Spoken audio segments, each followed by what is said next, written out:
You're listening to The Donor Doctor Show, where your host, James Newberry, will help you improve the health of your fundraising. Now over to James. Hello, this is The Donor Doctor, and I'm with Ben Walters here, who correctly predicted the Trump victory. You were certain of it. I was thinking Hillary would win, but why were you so certain Trump was going to win? I was 95% certain. Oh, you never can be sure, right? You can't give me too much credit. But I would say just the intensity of the people, of the Trump supporters, it was something that was entirely unparalleled.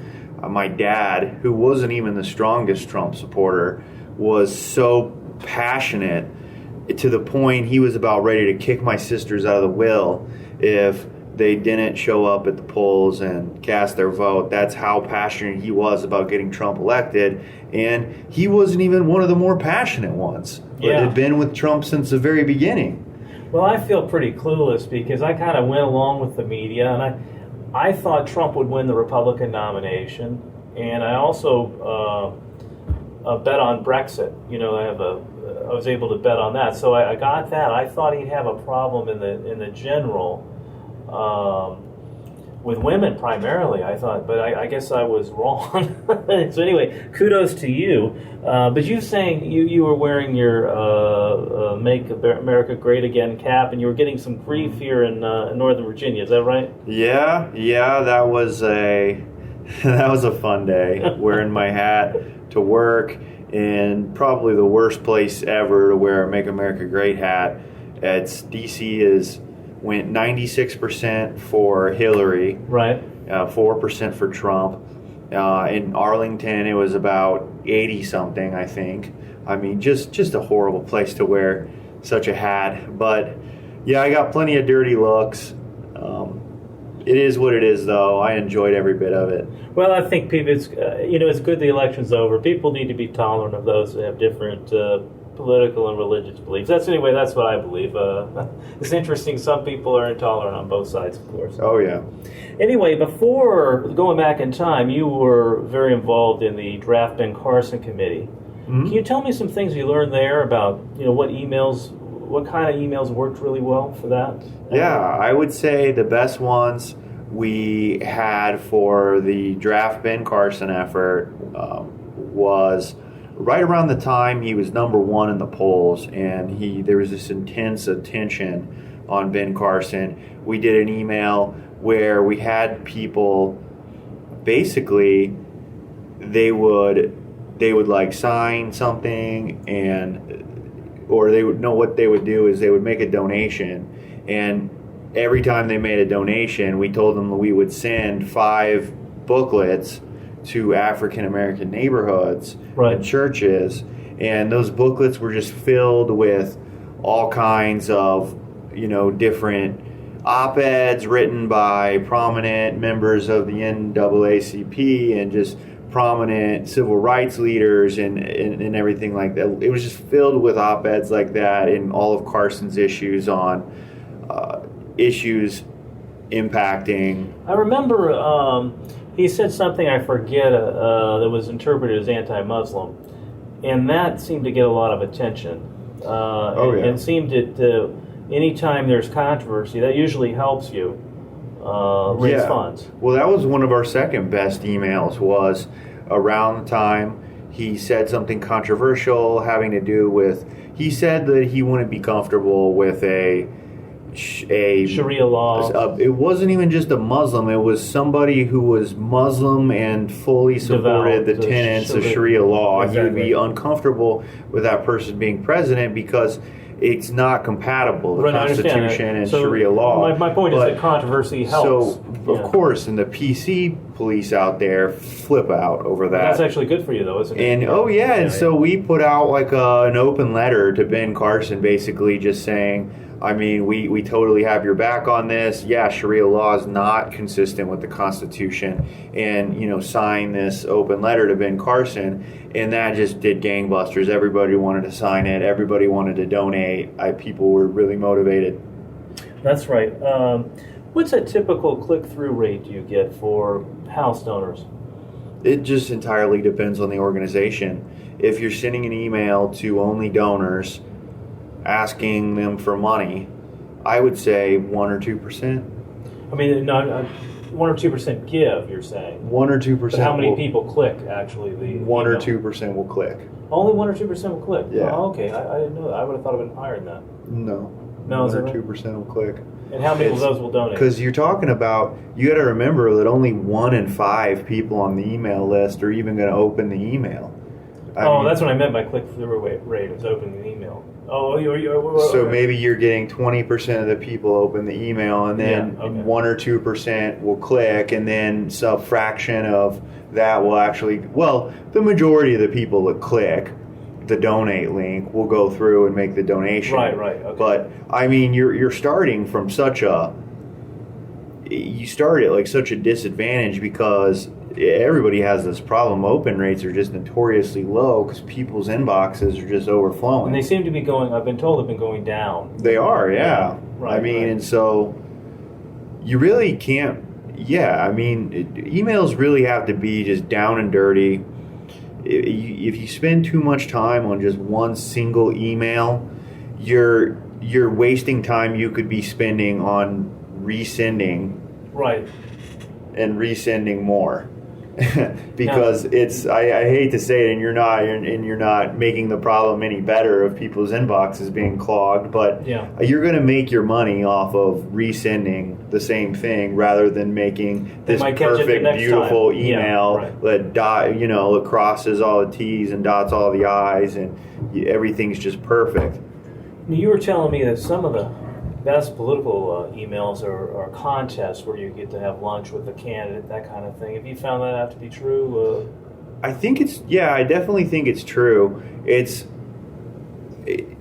remains to be seen whether it's worth the amount of efforts it takes, as far as, I know you got to put like terms and conditions, and in some cases get lawyers involved, and it's just, whenever you enter sweepstakes, there's always just mumbo jumbo legal disclaimer that just goes on and on and on, and it's no different with running a political contest. Well, I looked at them for 4 years ago when you had Mitt Romney and Obama, and if you looked in the fine print, you didn't actually have to donate to have. You never do have to donate. Yeah, that's the interesting. But most people donate anyway. It's sort of like the sweepstakes thing. Yeah. People donate anytime. But those work because people like the idea. It's sort of like the lottery. You can dream of meeting, your candidate or Melania or whatever. That helps. If you've got a Melania or you've got a Ivanka, you can, put them out there and say, hey, you want to have lunch or coffee with Ivanka or Melania or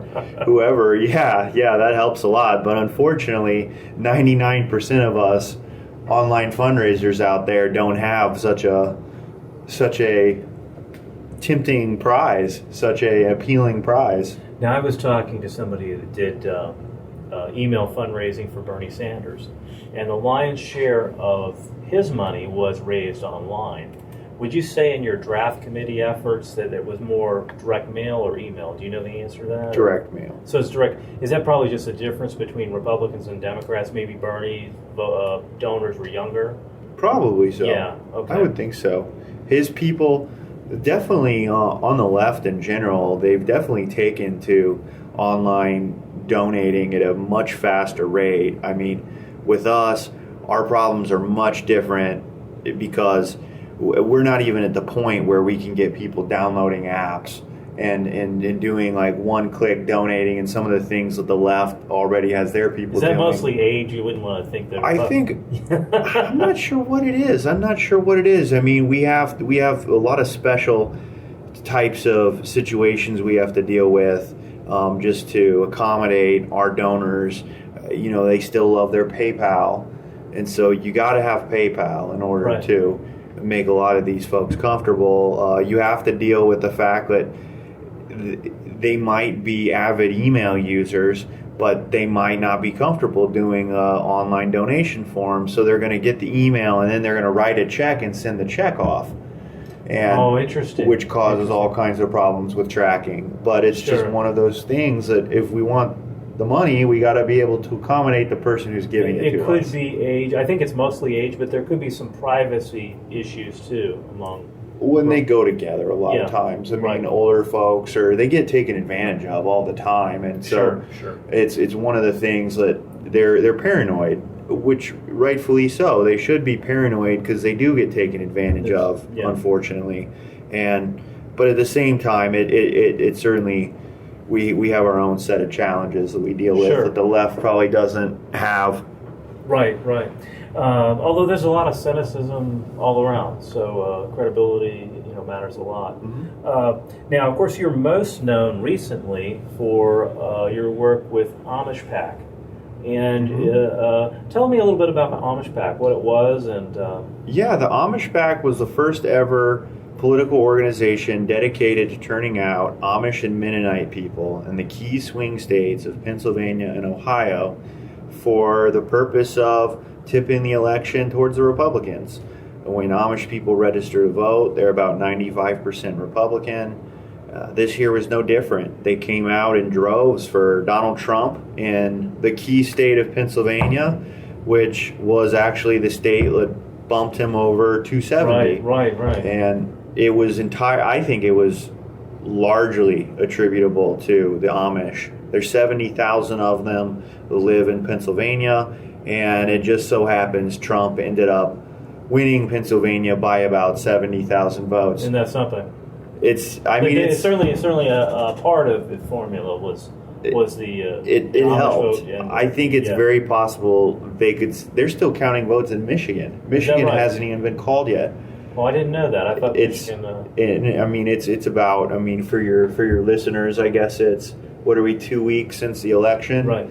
And they haven't called Michigan, and Pennsylvania may have been in that same boat where it was even closer, and as a result, they would have not been able to call it yet, right? Had the Amish not come out. So I think they made a big difference. Well, it's interesting, when I first saw your email on the Amish PAC, it stood out. And I said, I wonder if this is going to work, because it was kind of funny. And then I thought about it. Well, it definitely has, when advertising, we talk about a unique selling proposition. And you certainly had that. You had a group of people who don't vote often, but are conservative, traditional, patriarchal, you could even say. Mm-hmm. And it made sense, actually. And it kind of, it got you a lot of news coverage. I know that. Mm-hmm. You were in, some magazines, and a guy at my card game, he said, Amish PAC, John Philip Sousa, he brought this up. As somebody on their own brought this up, that might John Philip Sousa. Didn't he sign the letters? Or oh, no, okay. He had it wrong. So who signed the letters? Was it it was formerly Ben King, who was formerly Amish, who was a Ben Carson supporter. But we did send some. We used the 2016 committee email address, and so we had emails coming from John Philip Sousa with the Amish PAC. Right. Okay. So that's probably what he saw. Okay. Yeah, but he was aware of this, so it got a fair amount of attention. It got covered by USA Today, CNN, Fox News, Fox Business, just about any international outlet you can think of, all the major ones like BBC. Several different countries, state-run media jumped on it. It was wild. It was just wild. Interesting. Now, you said you had over 500 people who, English, I guess is what the Amish call it, people drive them to the polls, because they can get in a car, they just can't drive, right? Right. They can accept rides. They've got their Amish taxi drivers, which you can think of it as Amish Uber, I guess. I have a friend who's an Orthodox Jew, and apparently they can go, as long as somebody else punches the elevator floor. So it's one of those things, I suppose. Yeah, there's always loopholes. Right. But you said you used Reddit. Yeah, Reddit is an incredibly powerful tool, I found. And especially when it sort of became the biggest online community of Trump supporters. But any charity could use this. This is why I'm bringing it up. Oh, any charity can use it. It's a fantastic way of finding people that it's are one of the only like-minded. free ways out there of just collecting good email addresses, good like opted in email addresses, drawing traffic to whatever your content is, whether it's a video, whether it's a petition you want somebody to sign, whether it's you want somebody to download like an ebook or a PDF or whatever your action item is you want people to take. Yeah, I'll have to look into it. Posting things on whatever the appropriate subreddit, they're called subreddits, and those are just different communities of people, basically. Okay. Just posting things on whatever the subreddit. It gets seen, it gets upvoted. The more something gets upvoted, the more it gets seen. Becomes viral, they say. And that's how we recruited 500 people to drive the Amish to the polls on election day. And it all started with one post Right. on Reddit, on the Trump subreddit, and then it just took off like fire, and it went all over the blogosphere, it went all over Facebook. I had 1,500 people that signed up to drive Amish people. 500 actually showed up that day. Right. To our meeting location to get a list of addresses. That's impressive, having worked in campaigns. To get 500 volunteers is quite good. Well, as much as it'd be nice to take credit, it was just a post on Reddit that started it all. Well, and I mean, that's why I'm passing it on. And part of it is the power of the viral, Right. the viral Well, culture of the internet, Right. and also Trump, the passion of Trump supporters. Sure. Those two things. Yeah. Let's talk about Twitter. You have like 25,000 Twitter followers or something like that. Mm-hmm. How'd you get so many followers? And could a charity do that kind of thing? I mean, you had what were your posts about? How'd you do that? It's all about just having a voice and a unique voice. And just really having being authentic to whatever it is your niche is as a charity, and engaging your followers. Kind of being it fun, helps too. a lot. Yeah, and following other people, that's a really good way to collect followers. Following people who sort of are tweeting about the same kinds of things. And the ones that don't follow you back, you unfollow them. And you keep going just like that. Constantly following people who are relevant to what you're doing. And if they don't follow you back, you unfollow them. And that's how you are constantly building up. Right. Building up. And have you seen any charities do Twitter use that well, or? I don't have any that jump out at me off the top of my head. I don't think of that either. But it's a lot of the charities I work with, they say, well, where are the young people? We need to engage with the young people. So this is kind of a good way to do that. I could see a lot of causes like horse lovers or people interested in the environment or whatever the cause is could engage with the public because people feel passionate, about certain animals, dogs, whatever. As well as other kind of causes. So it seems to me what you've done could be done for other causes too.